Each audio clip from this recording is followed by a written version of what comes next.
Cashier चाहिँ खासै नआउँदा पनि हुन्छ जस्तो लाग्छ। क्वालिफिकेसन यताउति भनेको अनि रह्यो सेलरी कस्तो छ, सेलरी गर्ल्स राम्रो कि बोइजको सेलरी राम्रो भन्नुभएको छ एकजनाले। कुरा भनेको चाहिँ भाइ सेल्स राम्रो कि क्यासियर राम्रो, जति पनि क्यासियर आउँदै हुन्छ बरु बक्सिङ सक्सिङ फाइटिङ सिकेर आउनु होला।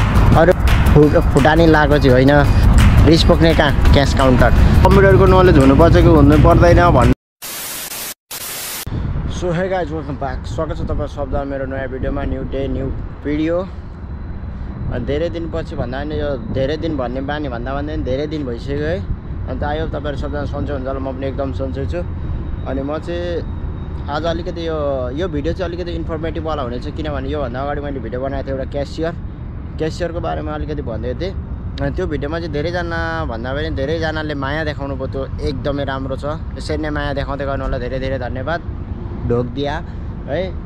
दोस्रो कुरा भनेको चाहिँ तपाईँहरूको त्यहाँ कमेन्ट पनि देखेँ क्या मैले, क्वालिफिकेसन यताउति सेलरी बारेमा मैले कमेन्ट पनि देखेँ। त्यसको बारेमा चाहिँ तपाईँलाई म त्यही कमेन्टमा रिप्लाई दिउँ कि जस्तो लाग्थ्यो, तर मैले त्यसरी रिप्लाई दिनु हुँदैन भन्ने कुरा मलाई अलिकति जागृत भएर मैले फेरि तपाईँहरूको लागि भनेर दोस्रो भिडियो बनाएको छु। यसमा चाहिँ तपाईँहरूलाई अलिकति भन्दा पनि धेरै जानेको कुराहरू, अब यत्रो 8 महिना जस्तो भइसक्यो है मैले क्यासियरै गरेको। यसमा चाहिँ तपाईँहरूलाई अलिकति एक्सपिरियन्सको बारेमा सेयर गरिदिन्छु र क्वालिफिकेसन सेलरी के तपाईँहरूको कमेन्ट छ नि यो एक एक गरी पढेर म तपाईँहरूलाई रिप्लाई दिन्छु। र हेरिदिनु भएकोमा धेरै धेरै धन्यवाद। लाइक सेयर सब्सक्राइब गरिदिनु होला र यस्तै अरू पनि कुनै बारेमा इन्फर्मेसन चाहिएमा मलाई कमेन्ट गरिदिनु होला है त। अब लागौँ आजको यो भिडियोलाई स्टार्ट गरौँ है त। सो गाइज हाम्रो चाहिँ अब रिप्लाईहरू चलिरहेको छ। तपाईँहरू पनि क्यासियरमै आउनु आँट्नु भएको छ। क्यासियर चाहिँ खासै नआउँदा पनि हुन्छ जस्तो लाग्छ म त, किनभने हुन्छ नि तपाईँहरूको अलिकति सर्ट भयो भने अब हाम्रो कम्पनीमा मात्रै यस्तो होला, अर्को कम्पनीमा राम्रो होला त्यो मलाई थाहा छैन होइन। हाम्रो कम्पनीमा चाहिँ के छ भन्दा सर्ट भयो भने अब पे गर्नु नै पर्यो क्या। क्यामेरा चेकिङ यताउति हुँदैन, मन मिल्ने छ भने यताउति हुन्छ, न त मैले खासै देखिनँ। तर अरू ठाउँ चाहिँ चेक हुन्छ होला सायद है। अब मैले रङ इन्फर्मेसन पनि दिन सकेको हुन्छ, तर मेरोमा चाहिँ त्यस्तो हुँदैन। अब मेरो भिडियो हेरेर कतिजना चाहिँ मेरै कम्पनीमा नै आएको देखेँ क्या मैले। एउटा भाइ आएको छ नयाँ, त्यो अस्ति म खाना खाने बेला टक्क भेटेको, दाइ म तपाईँकै भिडियो हेरेर आएको यताउति भन्थ्यो। ठिक छ, मेरो भिडियो हेरेर अब कतिले मलाई पनि फोन गरेको थियो यताउति इन्फर्मेसन चाहियो भनेर, त्यही भएर तपाईँहरूकै लागि भनेर मैले चाहिँ यो भिडियो बनाएको। अब क्वालिफिकेसन यताउति भनेको चाहिँ 12 पास तपाईँले गर्नुभएको छ भने राम्रो, एकदम राम्रो। अब 12 सकेपछि त सकिहाल्यो, तपाईँहरूले यहाँदेखि अर्को ठाउँ पनि एप्लाई गर्न सक्नुहुन्छ। अनि अर्को कुरा भनेको चाहिँ तपाईँहरूले अब कम्प्युटरको नलेज हुनुपर्छ कि हुनु पर्दैन भन्नुभएको थियो मलाई होइन। कम्प्युटरको नलेज त्यस्तो केही जाँदैन, तपाईँहरूसँग बेसिक नलेज छ भने त्यसले हुन्छ। किनभने यहाँ आएर तपाईँहरूलाई 15 दिन, अस्ति मैले भनेको थिएँ सुरुकै भिडियोमा मैले भनेको थिएँ तपाईँहरूलाई यहाँ आएर 15 दिनको जतिको ट्रेनिङ सिकाउँछ। किनभने नेपालको सिस्टम र यहाँको सिस्टम मिल्दैन। नेपालमा नर्मल हुन्छ, यहाँनिर टचवाला भयो, इसिआर भयो, मिसिन त छोडिदिउँ न कति हुन्छ। त्यही भएर तपाईँहरूलाई नेपालको र यहाँको चाहिँ अलिकति फरक हुन्छ। त्यही भएर तपाईँहरूलाई यहाँ 15 दिनको जतिको ट्रेनिङ दिन्छ, त्यो ढुक्क साथ आउन सक्नुहुन्छ। अनि प्रोसेसिङ भनेको चाहिँ अब त प्रोसेसिङ त के छ र त्यसमा अब जति टाइम लाउँछ मेन पावरले त्यति नै हो, त्योभन्दा छैन। अब त्यहाँदेखि अरू भनेको चाहिँ अब तपाईँहरूको हुन्छ नि लागतको कुरा गर्दा चाहिँ लागत सागत मेन पावर अनुसार फरक हुन्छ। अब खल्ली हो होइन, मेन पावर अनुसार फरक हुन्छ। अब मैले त लागतको कुरा यहाँ खुलाइनँ मेरो चाहिँ, किन भन्दाखेरि म दलेर मेरो चाहिँ अलिकति परिसकेको हो नि त। त्यही भएर त्यस्तो कुरा मलाई खासै त्यो दले सले यताउति गर्न मन लाग्दैन। तपाईँहरूले मेन पावरमा जति कम गराउन सक्नुहुन्छ त्यति गराएर ल्याउनु, त्यो तपाईँहरूको लागि राम्रो छ। अनि मेडिकल सेडिकल भनेको कम्पनीले गराइन्छ तपाईँहरूलाई। अनि रह्यो सेलरी कस्तो छ, सेलरी भनेको तपाईँहरूलाई मैले पहिले नै भनेको थिएँ वर्ष पछि बढ्छ। र क्यासियरको चाहिँ 6 महिना पछाडि रिक्स एलाउन्सहरू दिन्छ 6 महिना पछाडि। अनि त्यति बेला चाहिँ तपाईँहरूले अब 100 रुपियाँ बढ्छ। अब अरू त के भन्नु र, त्यसरी हिँड्छन्। अब मलाई वास्ता लाग्नु छोडिसक्यो, त्यो जोसुकै हिँडोस् जाओस्। तपाईँहरूलाई मैले मेन मोटिभ भनेको तपाईँहरूलाई इन्फर्मेसन दिनुपर्ने हो। म दिन्छु, यहाँबाट चलिदिइहाल्छु, भात खान भोक लागिसक्यो। अनि अर्को कुरा भनेको भन्नु त म कमेन्टै पढेर रिप्लाई दिन्छु सबलाई है। गर्ल्स राम्रो कि बोइजको सेलरी राम्रो भन्नुभएको छ एकजनाले। अब गर्ल्स बोइज त्यस्तो केही हुँदैन यसमा। काम भनेको काम हो, यहाँनिर तपाईँले त्यो जेन्डरसँग मतलबै छैन क्या।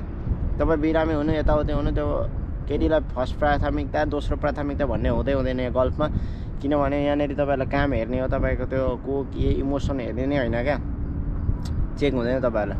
अब भन्नाले देशको अनुसार हुन्छ भनौँ न। हाम्रो र यहाँ इन्डियाको एउटै सेलरी हुन्छ। अब फिलिपिन्स अरू ठाउँको छ भने चाहिँ अब फिलिपिन्सको हाम्रोभन्दा अलिकति धेरै छ क्या हाम्रो कम्पनीमा चाहिँ है। हाम्रो कम्पनीको कुरा गर्दैछु म, बाहिरको थाहा छैन मलाई। बाहिरको पाउनको लागि तपाईँहरूले अरू नै त्यही कम्पनीको बारेमा हेर्नु होला। म चाहिँ हाम्रो कम्पनीको बारेमा भन्दैछु। अब हाम्रो कम्पनीको बारेमा पनि अलिकति भनिदिउँ न त भनेर भनेको हो। अब मैले जुन फिल्डमा जुन कम्पनीमा काम गर्छु त्यही कम्पनीको बारेमा थाहा हुन्छ नि त मलाई, त्यही भएर हो। गर्ल्स र बोइजको सेलेरी सेम हो? एकदम सेम हो यार। अनि क्वालिफिकेसन कति मैले 12 भनिसकिसकेँ। अर्को कुरा भनेको चाहिँ भाइ सेल्स राम्रो कि क्यासियर राम्रो? सेल्स राम्रो कि क्यासियर राम्रो भन्दाखेरि चाहिँ तपाईँहरूलाई अब काममा डिपेन्ड हुन्छ। तपाईँले क्यासियरमै राम्रै गर्दै हुन्छ भने तपाईँ क्यासियरै राम्रो। सेल्समा राम्रो छ भने तपाईँलाई पछिसम्म युज हुन्छ, आफूलाई पनि युज हुने कुरा हो क्या सेल्सम्यान। फेरि क्यासियर चाहिँ अब के, क्यासियर त जहाँ जसले क्यास काउन्ट गर्न सक्यो त्यो क्यासियर भइहाल्यो नि होइन भन्नाले। अब तपाईँहरूले सेल्सम्यान गर्नुभएको छ भने तपाईँलाई अलिकति हुन्छ नि, आफूलाई पनि युज हुन्छ। पछि गएर आफू यसरी यो सामान बिकाउने यताउति भन्ने टिप्सहरू पाउन सक्नुहुन्छ होइन, तपाईँहरूलाई आफूलाई थाहा हुन्छ।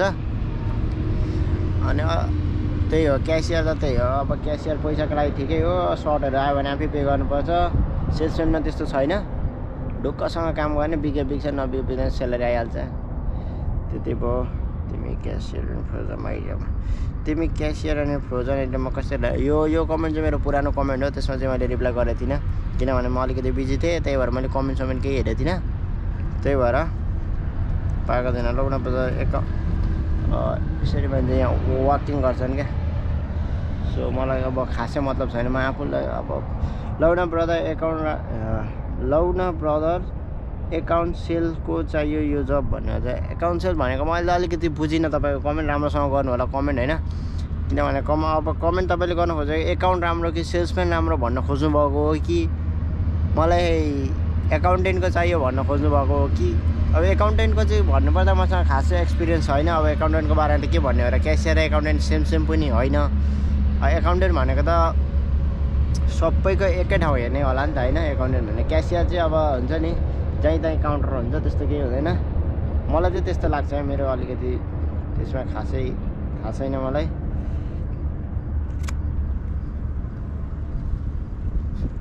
चिल्छ मान्छेलाई है। अब तपाईँहरूलाई यो इन्फर्मेसन चाहिँ कस्तो लाग्यो, मैले यति टाढा आएर दिएको। अब तपाईँहरू पनि क्यासियरमै आउन चाहनुहुन्छ भने मेरो सजेसन भनेको चाहिँ क्यासियरमा नआउँदा राम्रो, किनभने यहाँ सेलरी मात्रै हेरिने होइन क्या। क्यासियर गर्छु भनेर म खुबै फुटानी लगाएको चाहिँ होइन, तर क्यासियरमा के छ भने एकदम धेरै प्रेसर। त्यो चाहिँ तपाईँहरूको लागि मात्रै हो, मेरो भिडियो हेर्नेलाई मात्रै।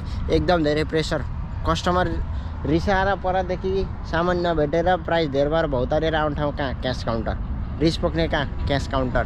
सेल्स भएन अब म्यानेजमेन्टले हप्काउने कसलाई? क्यासियरलाई। अब भोलि केही प्रमोसन आयो टाउकोमा दुख्ने भनेको क्यासियरको हो। त्यही भएर मैले जानेको चाहिँ यस्तो महिने 3-4 चोटि बिरामी भइसक्यो यो क्यासियरमा आएर हुन्छ नि। त्यो गर्दा के एकदम यो साला कस्टमर यति धेरै किचिज गर्ने कि आम्मा के भन्नु त्यो। अब उनीहरूलाई प्राइस हामीले चेन्ज गर्ने होइन नि त। क्यासियर भन्ने बित्तिकै उनीहरू मान्छेहरूको के सोच आउँदो रहेछ भन्दाखेरि चाहिँ साला यसले बढाएर लिने पैसा हामीभित्र यतिमा हेरेर आएको, यतिमा छ त दाम, पैसा खाना खोज्ने, त्यस्तो होइन क्या। क्यासियर भनेको भित्रबाट जति प्राइस भएर बारकोडमा जति आउँछ त्यो हामीले स्क्यान गर्ने हो। त्यही सामान चाहिँ हामी क्यासियरलाई उनीहरूलाई दिने हो क्या। अब उनीहरू त अर्कै सोच्दा रहेछन्, हामीले चाहिँ पैसा बढाएर उनीहरूसँग लिन खोज्यो के फाइदा। हामीले जति पैसा हुन्छ हामीले सबैलाई बटुलेर लगेर क्यास काउन्टरमा बेलुका लगेर बुझाउनु पर्छ। हामीले पनि हिसाब दिनुपर्छ क्या। त्यो कुरा चाहिँ बुझ्नुपर्ने हो क्या। कस्टमरले बुझ्दैन, सालाहरू भेडाहरू उल्टे आएर हामीसँग झगडा गर्छन्। झगडा त कुरा छोडिदिनु, बब्बा झगडा पर्छ क्यासियर भइसकेपछि। अलिकति मैले तपाईँहरूको लागि चाहिँ खतरा एक्स्ट्रा बोनस टिप्स हो। तपाईँहरू जति पनि क्यासियर आउँदै हुन्छ बरु बक्सिङ फाइटिङ सिकेर आउनु होला। अरू कम्पिटिसन सिक्नु पर्दैन, तपाईँहरू बक्सिङ चाहिँ सिकेर आउनु होला। फाइट खेल्न काम लाग्छ यहाँनिर है त। अनि अब तपाईँहरूलाई यो भिडियो चाहिँ के कस्तो लाग्यो होला आफ्नो प्रतिक्रिया दिनु होला। अरू पनि कुनै पनि इन्फर्मेसन चाहिएमा मलाई कमेन्ट गरिदिनु होला। Thank you so much for watching. ल आजको भिडियो चाहिँ अब तपाईँहरूलाई के कस्तो लाग्यो, कुनै पनि जिज्ञासा छ भने कमेन्ट गर्नु होला। ल धन्यवाद, बाई बाई, जय नेपाल।